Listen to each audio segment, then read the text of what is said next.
অবশেষে পুলিশের জালে উদয়পুরের ড্রাগস বিক্রেতা সুব্রত দে। ড্রাগস সহ তাকে গ্রেফতার করতে সক্ষম হলো রাধাকিশোরপুর থানার পুলিশ। শুক্রবার দুপুরে তাকে উদয়পুর জেলা দায়রা আদালতে সোপর্দ করা হবে। দীর্ঘদিন ধরে নেশার রমরমা বাণিজ্য চলছে মাতাবাড়ি মধ্যপাড়া এলাকায়। পুলিশ সব জেনেও অন্ধ ধৃতরাষ্ট্রের ভূমিকায়।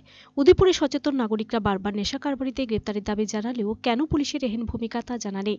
এদিকে দীর্ঘ আলোচনা সমালোচনার পর বৃহস্পতিবার বিকেল 4টা নাগাদ গোপন খবরের ভিত্তিতে রাধাকিশোরপুর থানার পুলিশ ড্রাগস বিক্রেতা সুব্রতদের বাড়িতে হানা দেয়। তার ঘরে তল্লাশি চালিয়ে পুলিশ 8 গ্রাম ড্রাগস এবং খালি কৌটা এবং একটি মোবাইল ফোন বাজেয়াপ্ত করে। রাধাকিশোরপুর থানার ওসি বাবুল দাস জানান, দীর্ঘদিন ধরে সুব্রত এই ধরনের ব্যবসার সাথে যুক্ত রয়েছে। পুলিশের কাছে খবর থাকলেও তাকে এতদিন ধরা যায়নি।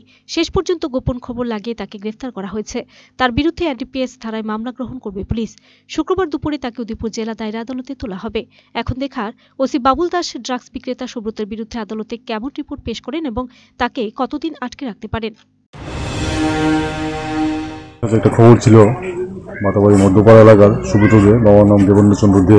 সে তার শ্বশুরবাড়িতে থেকে একটা ড্রাগসের ব্যবসা দৈনন্দিন জগৎ চালাচ্ছিল। তো সেই খবরের ভিত্তিতে আমরা আজকে তাদেরকে রেড করে এক পাউচ ড্রাগস আমরা উদ্ধার করতে সক্ষম হই।